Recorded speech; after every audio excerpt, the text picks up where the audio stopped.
Hey everyone, welcome to Soda with Sandy. And today I have with me Krishna Narra. We met during Soda with Sandy a year ago, and we became good friends later on, and we've shared each other's journeys with each other. We've taken a break off the entire artistic space for a little while. And one fine day, Krishna calls me up and tells me that he's writing a book. And he's writing a book about poems, actually. And I was like, okay, that's interesting because I've not like heard of anybody writing a book about poems in a long, long, long time. And especially poems in the language I grew up with, the language I speak at home, Telugu, and he speaks at home too. So, dude, you want to share something about your book, man? Yeah, sure. It's great. Y'all should definitely buy it. I think that's You enough. guys should. But yeah,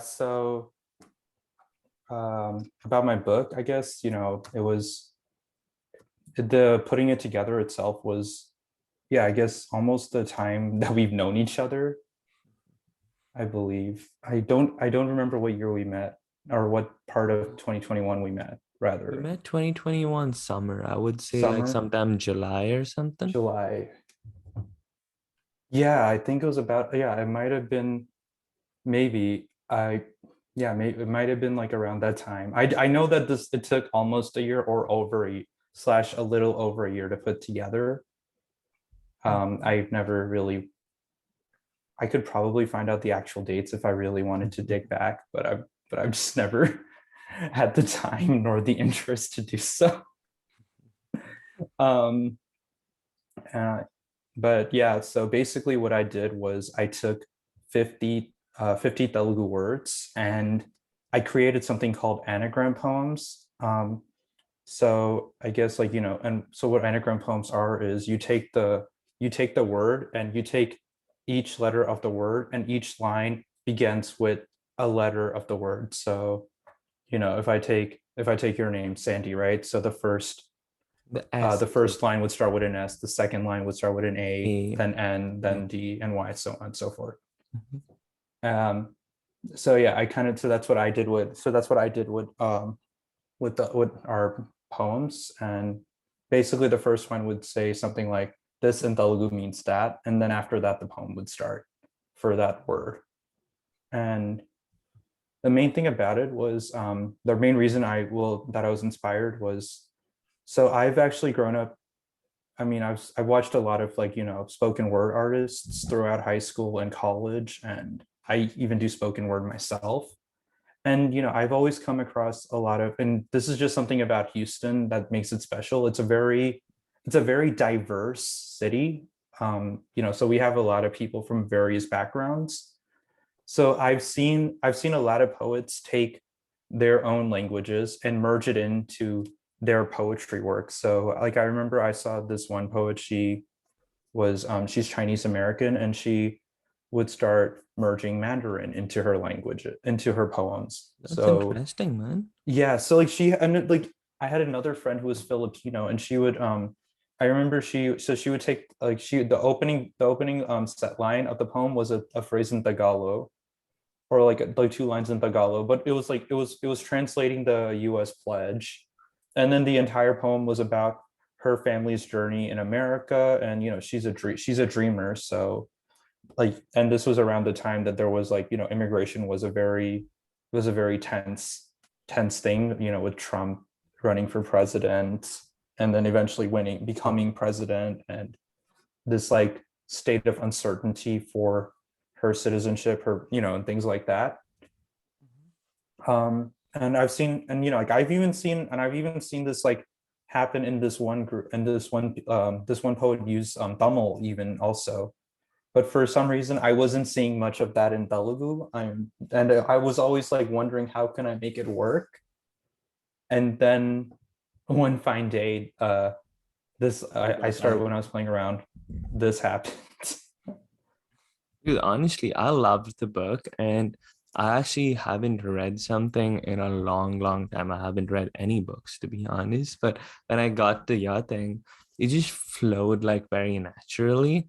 Also, it's it's a smaller book, so like, that helped for sure. But also, Yes. you wrote really well, like because in a way, it just had like a good connection to a lot of people from Telugu culture, especially, or if anyone wants to foray into the culture, I would really recommend your book because there's a lot of the parts of it, especially like Telugu culture for someone in the diaspora per se, more likely they would relate to this book and they would get a better understanding because these are words and these are not just words that you wrote poems about.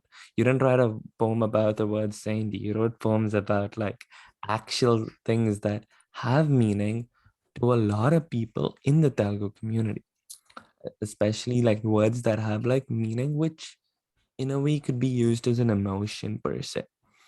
You talked about the journey of like people's families moving from India to like different countries, them carrying forward the culture and the traditions per se. And especially I remember reading this one poem about like the avakaya, which is a pickle in like the Telugu states. And you talked about how the TSA never came to appreciate like the greatness of this. And I was like, okay, probably that's my favorite poem in all of them.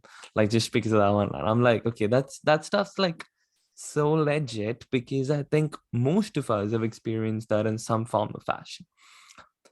If you were a kid and like you were like your parents got that and you were stuck there for like basically like 15 minutes after you basically got down a 24-hour plane, so you remember that stuff, so that's like Yeah. I mean, that was like avocado. That's kind of like a, you have to put it in the book. gonna have Otherwise, I to. will get canceled. You will like yeah. Like I mean, I remember I showed it to like so I mean you know Singapore Krishna and Suman, right? So like I remember they were the first people I've told when I finished it. Like immediately after I finished this draft, I'm like, yo, I just finished an entire book. Holy shit, holy shit. And then I showed him a couple like things, and then the first thing someone asked was, "Where is the avocado poem? Where is the avocado poem?" And I'm like, "Damn, bro, relax, it's there." So, He knows what's up.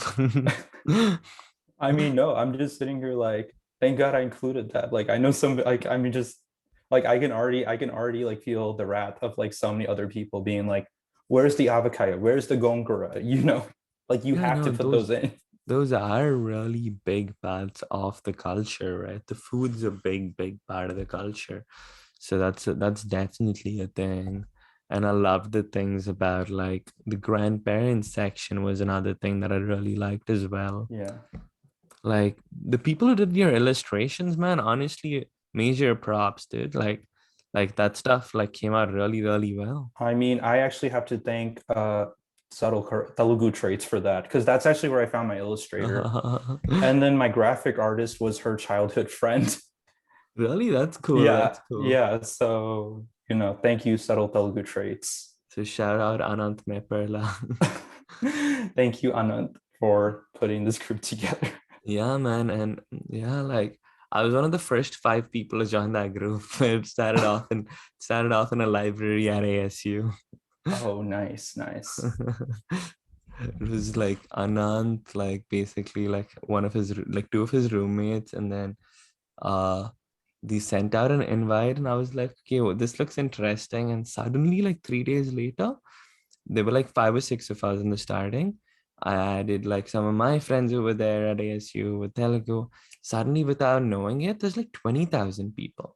And I don't know how many people there are now, man. It's like an insane number. Yeah, yeah. I mean, no, like it's like, I mean, I love how it's like a great place to find other Telugu creator. I mean, not just creators, like people like, you know, in different walks of life. Like at Yeah, least and for me, you know, especially because for that's where I met people. Singapore Krishna, Yeah, and we now have like a podcast together. And I guess indirectly, I mean, I feel like even in our circles, it's like because like however we connected, it's because of other people who are in that group. definitely, man. I think So like it was directly or indirectly, it's resulted in us forming a bigger community in a way. yeah, Because yeah, like we met people in person, but just like the online community per se, it's grown so much that people know each other and know of each other in a more fluid in a more real fashion. Yeah. Mhm. Yeah. It's like But our own gamer community of sorts. it's like, where we share Telugu memes and things like that. Pretty much, bro. Pretty Yeah. much. But yeah, so my illustrator, but for yeah, my illustrator, this was actually her first time working on a book too, both my illustrator and graphic artist. Mhm. So I think they both did an amazing. I mean, I was really happy with the work they did. And like they were both also, along with you and I, like they were also working like day jobs while they were putting this together. Mhm. um One of them, I remember, my illustrator, she actually, I remember, Want to give a was in the shout out middle to of them? transitioning between jobs, and she's like, and she's married on top of that. So you can already imagine the amount of responsibilities she has in addition. She's married. Yeah, she's married. So I think I mean, I'm not sure how long she's been married. I want to say it's newly married, but don't quote me on that. But she's actually been, but yeah, no, she, like, I mean, hats off to her for like managing to put this to, like, the time The to sit down family. and Yeah. illustrate each one of these. And I'll be honest, I wouldn't say that I tried my best to be fair, but at the same time, I would change my requests a lot, You're because a creator at the you end don't of the know how things are going to turn out or how much until the product is done, and then you're like, that's what I was telling her to do. Okay, yikes. And no. also, I was so, like, my background was film, right? Film and videos. So I was utilizing my film YouTube thumbnail brain in at first for like putting this together. And then when I was telling him what to do, and then I remember seeing the first mock-up, and I was like, oh my God, no. This is like, no, I'm running this book into the ground so hard before it even, like, because people say, I mean, we say don't judge a book by its cover, but that's exactly It how is what people people judge books. do. And that, in a way, it still is. I would say, especially as a creator, that's as a consumer, man. Like, as a consumer, you shouldn't judge a book by its cover. But as a creator, you want to put it out there. And look at all the posters behind me. Those posters sell the movie by itself. So when we're trying to sell something, you gotta basically make the best cover possible, the best Yeah, thumbnail possible to get the audience interested. For an audience's perspective, they shouldn't judge a book by its cover because sometimes they can find gold when it's not a beautiful cover as well. but that's audience members like you and I. But the typical everyday audience member who has like Oh, all these yeah, other things, they're no, not you.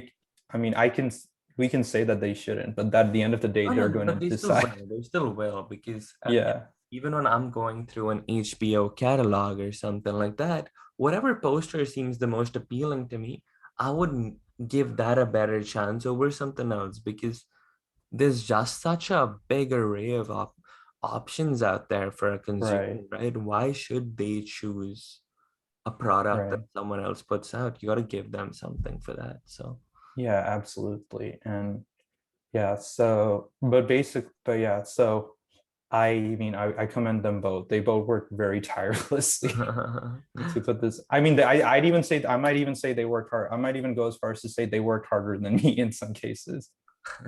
Because as someone putting this together, my job's easy, right? I say this, let's do this. This is cool. Or let's do that. I want this, I want that. And then they have to like you have make to it work come to around life. it. Yeah, yeah, yeah. I feel that, man. I feel that. So, what inspired you to actually get this book going? Like, Mm. So there was a chapter, right, called the COVID situationship. mhm. So the thing was that chapter, it started with that chapter in 2020. And this goes back to the grandparents thing. So 2020, two big things happened, apart from COVID. One, my grandfather passed away. I'm sorry. Two, I was in this virtual situationship because we weren't going out. I wasn't meeting anyone. And yeah. And yeah, your boy opened options that he otherwise should not have, he otherwise would not have entertained. um, and so I was in a situationship with someone. And when that ended, there was like this period of like it was like a weird thing. I for when it ended, and then later my grandfather, he got COVID and he ended up passing away. And he was like, this was kind of like, when he first got COVID and he was hospitalized, and there was this sense of, will he make it? Will he not make it? I remember sitting down one night because I couldn't sleep, and I started writing. I wrote out an entire poem for my grandfather, which was, like me talking about a relationship. And then because I still couldn't sleep, I played around, like the thing. This is an interesting thing about grief. You don't really realize how grief works until something else hits you, and then another. It was more like it wasn't until, and again, this is where like my timelines get really fuzzy because this was like a very jumbled up period. But I think it was, no, it was either when he was dying or after he died. Actually, no, I take that back. Sorry. Okay, I remember now. It was after he died. 1 week later, my mom and dad, they were cleaning out his cabinet, and they found like my old poems and my old school assignment poems that I wrote and I used to share with him, that he kept all of them safely stocked inside. Yeah, that's so sweet, man. Yeah, and it was like, and like it was a very gut-wrenching moment, because up until then I hadn't really processed that my grandfather died. Like I did immediately for a moment. Like I was very I was very like, angry for a day, and then but then like the rest of the week it was almost like nothing. I was just like, okay, the Mhm. election's happening. We don't know if Biden's going to win or not. Let me just focus on that. Yeah, you're just going through monotonously. And then Biden won, yay. And then they although they're still fighting and trying to say that it's fraudulent. And then yeah, it was when I got that's when it started to hit me that my grandfather passed away. And it first turned into I miss my grandfather. And I miss my grandfather later led to I miss this individual, which, this was before I went to therapy, by the way, because when you go to therapy, you learn some things. Um, so after I missed my grandfather, I missed this individual. I wrote a poem just for my grandfather specifically. And then after that, I was still not able to sleep. So what I did was, I took these nicknames that me and this girl we used to call each other, Pandu, Buji, Bangaram, like all those things, right? And I started making poems for those. And the thing is, my friend circle for the most part, I mean, is actually not very Telugu. Like it's like, it's very diverse. A lot of people, like, you don't really like the thing that was about this connection. It was like one of the few people that I could actually share Telugu things with, and like and stuff. It was a very like my circle otherwise is very, very small in terms of like people I share that stuff with. I mean, it's grown now, but at that time it was very small. I get that, man. Even for me or like you, we've kind of grown up and Yeah. away from the entire Telugu space as much. Even when we speak, we don't speak in like Telugu naturally, right? No, my Telugu it sounds more like Varun Sandesh than it does RDV Sage. My brother sounds like RDV Sage. I sound like Varun Sandesh for the references. And I guess if you're not Telugu watching this, basically my brother sounds like they're like two actors who grew up in America that are making Telugu movies. One of them I think sounds one of like them he's born and brought. stopped, dude. Huh? I think one of them stopped. Stop started. He's coming. I don't know. Really? He still I thought I continues? heard someone say that he's coming back. I don't know. Does the comeback come enough? Maybe it's an urban legend. I don't know. Yeah, man. Like everyone's making a comeback, ranging from Shah Rukh Khan to Varun Sandesh. And then there's me coming back and like reinventing myself again. But so yeah, basically so like yeah, with those nicknames, I was thinking, part of me was thinking it was a mix of a lot of things, right? On one end it's, there's like, on one end it's like, how do you explain these? And the interesting thing about those nicknames, like, because like our parents, they give us nicknames too, right? So like my dad, he'd always call me Bangaram growing up. My mom would always call me Pandu.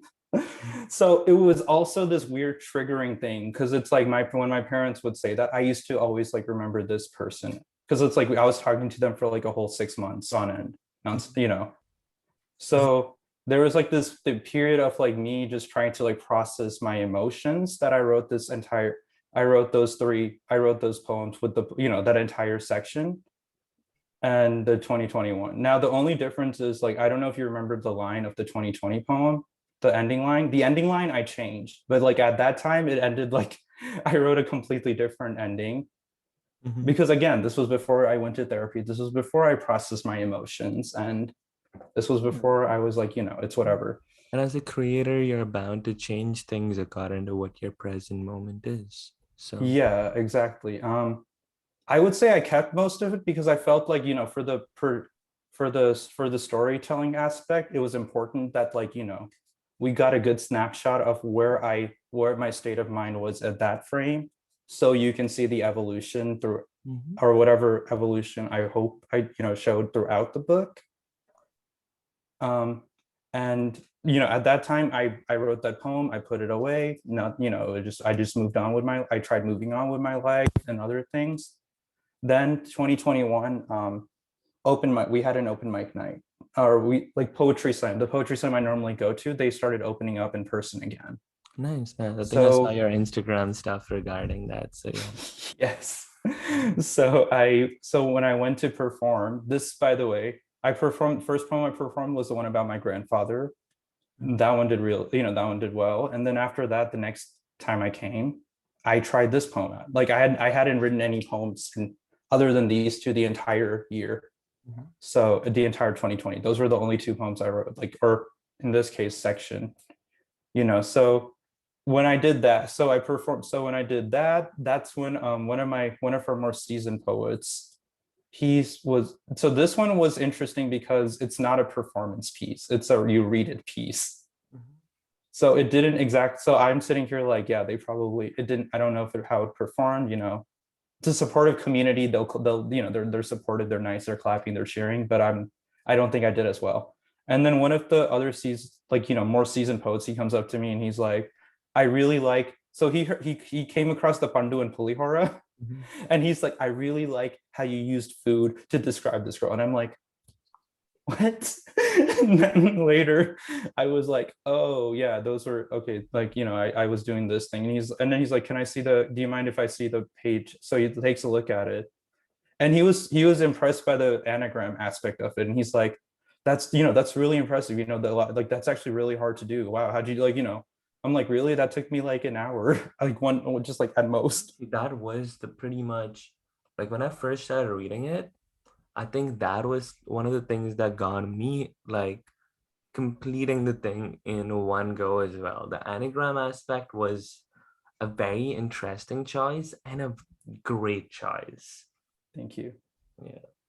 Yeah. Uh, So no, yeah, no, I mean, yeah, I didn't even see it coming too. It was weird because this isn't my first attempt at writing a poetry book. I've been trying for a couple years, and for some reason, nothing I was doing was I was happy with because word poetry doesn't always translate well in written form.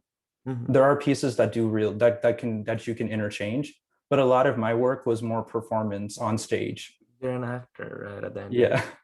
Mhm. So And also, this Krishna is an actor. Definitely check out his YouTube stuff. And yeah, my YouTube stuff that I haven't posted in over a year, but yeah, sure, go not old ahead stuff. Yeah. for the memories. Um, but yeah, so after that, so yeah, for me, so after that, I spent like a whole 2 days. I just started making a list of Telugu words that I played around with. I started listening. One thing I started listening to like old Telugu songs I used to like grow up with that were trapped like in the back of my head that I haven't even heard for years upon years. And I just started like playing them on repeat and then listening like, ooh, this is a word. Let me try something with that. Ooh, that's a word. Let me try something with that. And after like 2 days, yeah, I got all the words fleshed out. Then I took an entire day and then I sectioned it out. And one of my main inspirations for that was Hassan Minaj. Homecoming King especially, because so when Homecoming King came out, I was insanely blown away by his storytelling, or how the choices he made. And I mean, I watched it multiple upon multiple times. Like, I can practically quote every single line at this point. Mhm. And one thing I used to do is I used to watch every single interview he had, like, afterwards. And I remember he mentioned that, so the way Homecoming King happened was he went to something called a mock, which is kind of like a mock workshop for putting, like, for putting a show together. And they gave him like a prompt.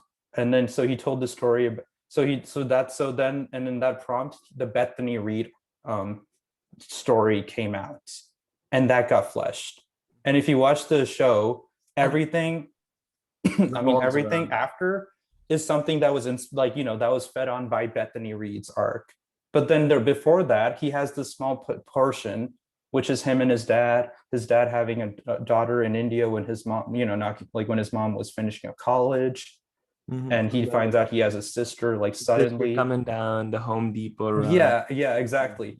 Like, all of that was exposition. So you understand what world he comes from. Then when the Bethany Reed arc comes in, things start, and then, like, everything after that, it feeds off of the Bethany Reed story. Even though there are like three different acts, the third act, it's just like, it feeds off of that. And that's kind of how I decided to position my work as well. So it was like, that's the chapter I told you, because in a way, like, that's kind of where it started for me. So I was like, okay, this is where it started. Now, like, and then these are the things. So these things that come before, they're expositionary, which is, and then, like, the grandparents thing that came also because at this point I only have one living grandmother, which is my mom's mom. My grandfather on my mom's side died before I was even, like, when she herself was a teenager. And then, my grandmother on my dad's side, as I mentioned, she had a brain tumor, and she died, like, I think, like, around when I was 7 years old. But, like, most of my memories with her were, like, most of what I know about her as a person prior to that age is, like, just for both my mom's dad and my dad's mom, is just what everybody else tells me. So it was like that thing. And then, but my dad's dad and my mom's mom, like, it's like I have my own, okay, my dad's dad is like this, my mom's mom is like this. So that was like Yeah. something and it was also this sense of like, this sense of like, okay, now that, like, three-quarters of my grandparents are gone. And, I'm like, it's sorry the about sense of that. like, you this feeling of like needing to immortalize them in some way. Mhm. And it's just what I put in that book. I mean, to go back to what you about earlier. Yeah, no, I feel that. I feel that, man.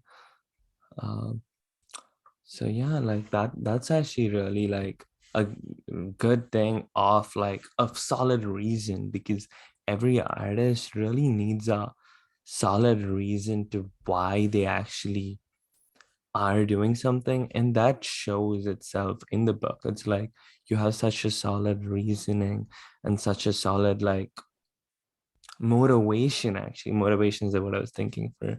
I know, like, you're a poet, I'm not, bro. I had to think No, no, about words. it so takes me a while too.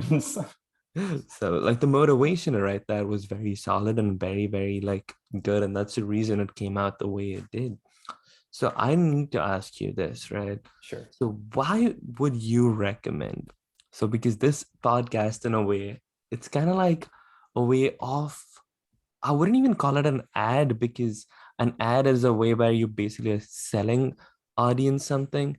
Here, it's basically us storytelling why this could actually be something that could bring joy and happiness and meaning to someone who is reading this. I believe in letting my work speak for itself. So I think the best way to explain that would be here. Why don't you pick your favorite poem and I'll read it out? Okay, I basically, I can do the thing because your work spoke to itself, like spoke for itself to me. I read this and I really recommend getting this book. And basically, like, it's amazing. It really, like, really was like a happy thing.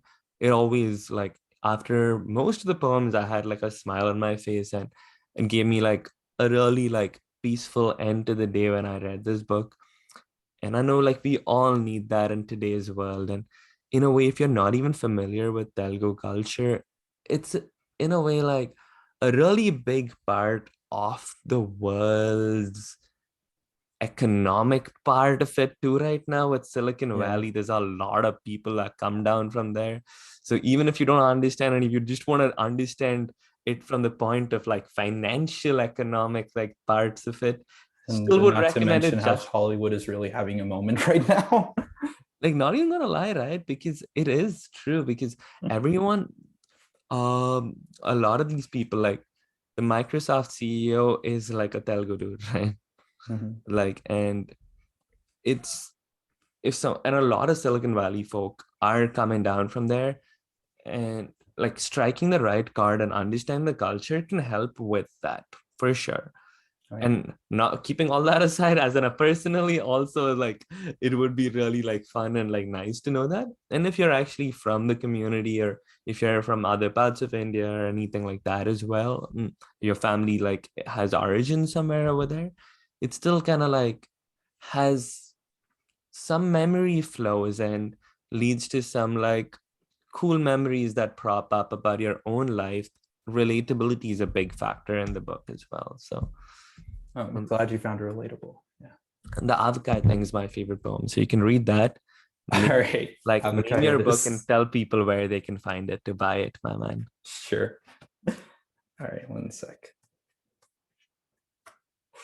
All I right. like the title as Uh, well. oh, linguistic therapy or yeah. So, I mean, I think the title speaks for itself too. It does. Avakaya. Avakaya is a Telugu staple known as mango pickle. A pickle fermented with mangoes, chili powder, sesame seeds, salt, and garlic. Verifying the moment it enters your mouth that home is just one taste away. A mix of sour and spicy comfort that held the sanity of a generation of Telugu immigrants, keeping it carefully wrapped as the TSA always struggles to comprehend its greatness. A threat they see, but the only threat it poses is the destruction of this comfort. You never lived until you tasted after a long day of dealing with another Karen's bullshit. And come home, mix this pickle with fresh hot rice, letting it relax your nerves as you digest. You're home now. That's beautiful, man. That's beautiful. And we should like, because linguistic therapy, I want to end this podcast with actually telling the audience why they should buy this book in Telugu actually. అందరూ ఈ Telugu. పుస్తకం కొనుక్కోండి. ఎందుకంటే కృష్ణ నారా చాలా కష్టపడి రాశాడు, చాలా ప్రేమతో రాశాడు. అండ్ ఈ పుస్తకం కొనుక్కొని ఒక మంచి ఆర్టిస్ట్ని ఎంకరేజ్ చేయండి. Thank you. And thank That's you very for being kind. on Soda with Sandy, my dude. Thanks for having me. So if you guys want to buy the book, you can check it out on Amazon. If you look up linguistic therapy and then type in my name, Krishna Narra, you will find it the quickest. I also do have it on my Instagram Linktree bio. So if you guys want to follow me there or click, you can find it there. I'll link his And Instagram and the link yes. on this video in the thing as well. And for those who've already read it, if you've enjoyed it, please, please, please leave a review on either Amazon or Goodreads. They're both very crucial places for people to actually see the book and, like let them know. Even if you didn't like it, by the way, please leave a review. So I know like feedback is feedback. If there's anything I can improve upon, that's good for me to know as well.